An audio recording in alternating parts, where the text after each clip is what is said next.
Hello, my name is Leslie Roche, and I am a Cooperative Extension Specialist in Rangeland Science and Management at UC Davis. And today, I'm going to talk about some of the work that we've been doing on drought management on California rangelands. Rangelands are incredibly biologically diverse. They range from arid deserts and shrublands to more mesic grasslands and woodlands. And of course, there is complexity across scales, both space and time. In addition to this biological complexity, rangelands are also socioeconomically complex. And this is some of the work that we've been doing looking at adaptive rangeland decision-making, which highlights just a little bit of this complexity. So we have the ecological system, which I just mentioned, linked to the social components of the system, the economic forces, the policy, community values, and social networks, for example, which all interact to shape and affect the individual adaptive decisions, the social values, goals and capacities, and strategies of individual operations, which in turn influence the social, economic, and ecological outcomes. And over time, we have feedbacks, adaptation, and learning. On top of all of this complexity, of all the biophysical and the social complexity, we also want more, and we're seeing expanding expectations for multiple ecosystem services from these rangeland landscapes. On top of that, we're already wanting more in an already variable and changing environment. And this is particularly challenging with the mounting pressures of global environmental change, including altered fire regimes, development in the urban-wildland interface, the spread of disease and invasive species, and prolonged and severe droughts. And California is on the leading edge of many things, and drought is no exception. So if we're going to think about how we want to adapt to a changing environment and cope with these challenges, then we need to understand the social context, the place-based perspectives and experiences of those who live and work on these lands, and so that we can better bring together the policy, research, and management realms to better provide the most relevant knowledge. And a good place to start to do this is with the experienced resource managers themselves. Unlike other natural hazards, drought is a gradual, complex disaster with very indistinct starting and ending points. Severe and widespread droughts can trigger massive undesirable ecological shifts, which can impact forage and livestock production capacity and directly threaten livelihoods. The communities reliant on rain-fed rangelands are potentially the most vulnerable to climate variability, given their dependence on such a climate-sensitive resource. And in fact, rangeland livestock producers are among the first in the agricultural community that is often affected by drought.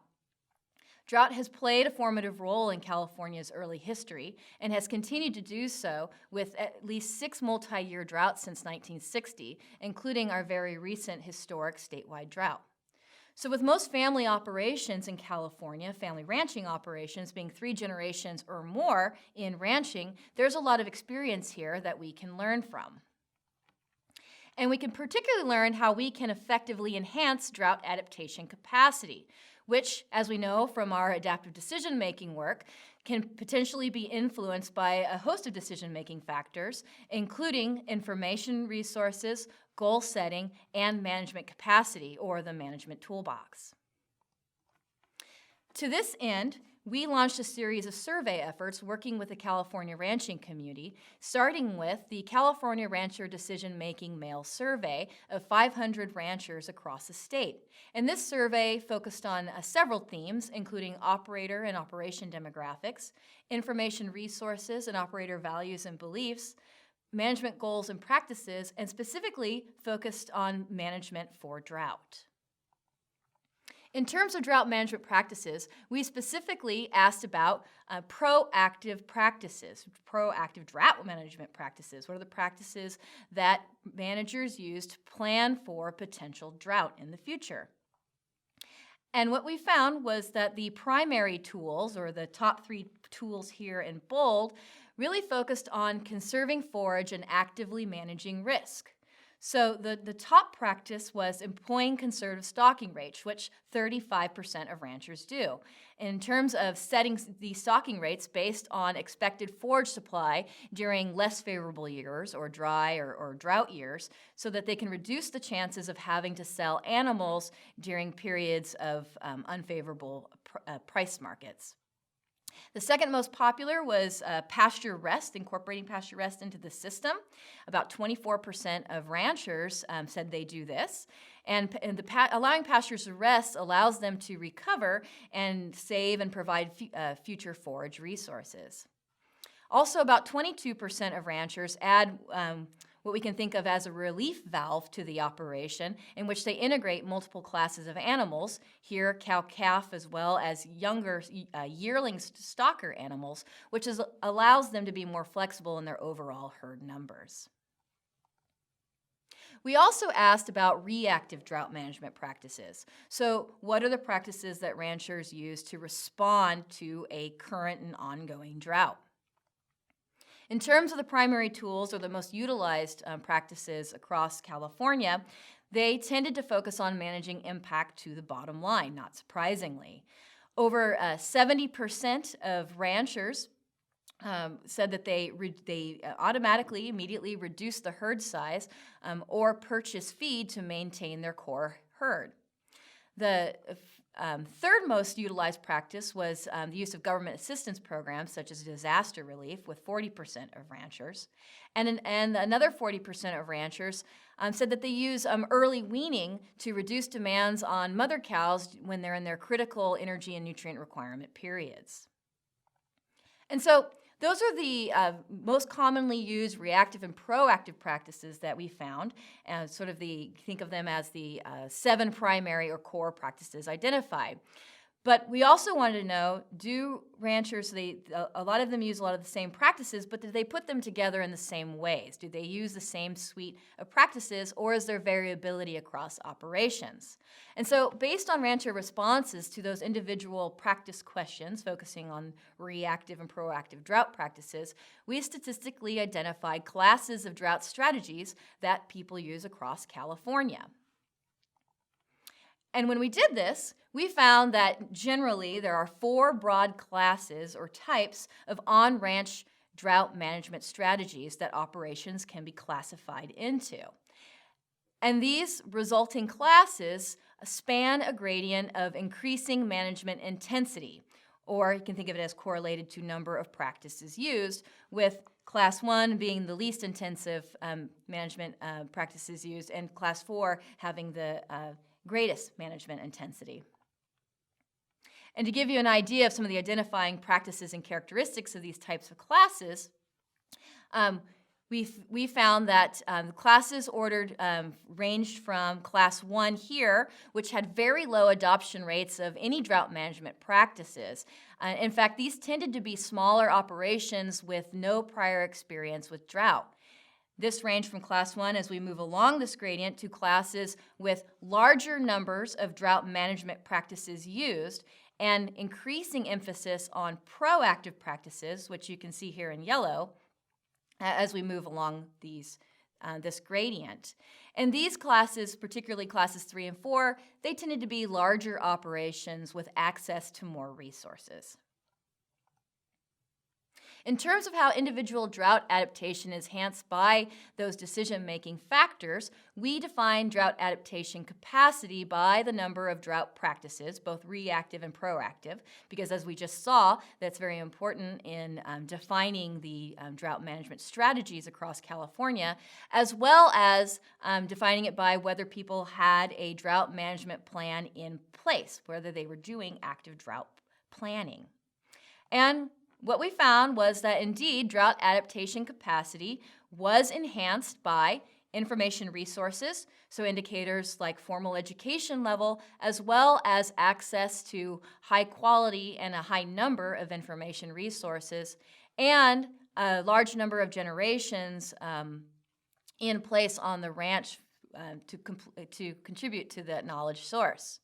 We also found that a goal setting Also enhanced drought adaptation capacity. So for example, valuing the future forage resources and ranking forage production very highly among their ranching goals. The management toolbox was also very important and positively correlated to drought adaptation capacity. Having the flexibility in those resources, such as having multiple land ownership types, allowed them to be able to adapt and cope with drought more effectively. And we also found, not surprisingly, as we saw with the drought management strategies, that past experience with drought was also positively correlated with drought adaptation capacity. So those that had experienced drought in the past were more able to adapt to and cope with drought. So that's what we learned about ranchers' past experiences with drought prior to California's 500-year historic drought. Most recently, we looked at what have been some of the changes in management practices following the onset of that historic drought, and we worked with a subset of producers, including cattle and sheep ranchers across California, to better understand drought planning, responses, and impacts. In terms of drought practices, we asked many of the similar questions that we did in the 2011 survey. And we found for cattle producers in particular, we found increased use across the board, as well as a broader diversity of primary practices for proactive drought management. In fact, we saw as much as 90% of proactive practices used compared to those much lower rates of adoption prior to the state's historic drought. If you recall, the primary proactive practices adoption rates hovered around 30%. In terms of differences between cattle producers and sheep producers, we found that cattle producers had greater rates of adoption of grass banking or stockpiling forage, so saving forage resources for the future, while sheep producers had greater adoption rates of incorporating other livestock species compared to those cattle producers. For the reactive drought management practices, we again, for cattle producers, we saw increased use across the board with a broader diversity of primary practices here in bold used by those cattle producers. In total, for reactive and proactive practices, we saw nearly doubling of the core practices that producers are depending on for drought management after the historic drought. Sheep and cattle producers were generally very similar in terms of their use of reactive drought management practices, with a few exceptions, including sheep producers tended to utilize more the reducing herd or flock size practice within their operations compared to cattle producers. In terms of drought impacts, we asked producers what were the impacts that they specifically saw during this historic drought, and then what were the severity of those impacts. So we asked them to rank the severity on a scale of 1 to 5, 5 being the most severe that they were affected by each of these impacts. And what we found was that an overwhelming majority of beef and sheep producers experienced fairly severe hits to their income, so they saw increased expenses as well as reduced forage production. Producers also experienced severe impacts from reduced water sources, so reduced stock water and surface water, as well as fairly severe impacts with increasing wildfire severity. Many producers also commented during these surveys that just personal anguish and stress were also very big impacts for them. So, wrapping up, what we found is that the flexibility really is key. There is a diversity of drought strategies that we've seen among producers across California, and so maintaining those options and having that large toolbox of both proactive and reactive practices is important for maintaining that diversity and increasing their abilities to cope with drought.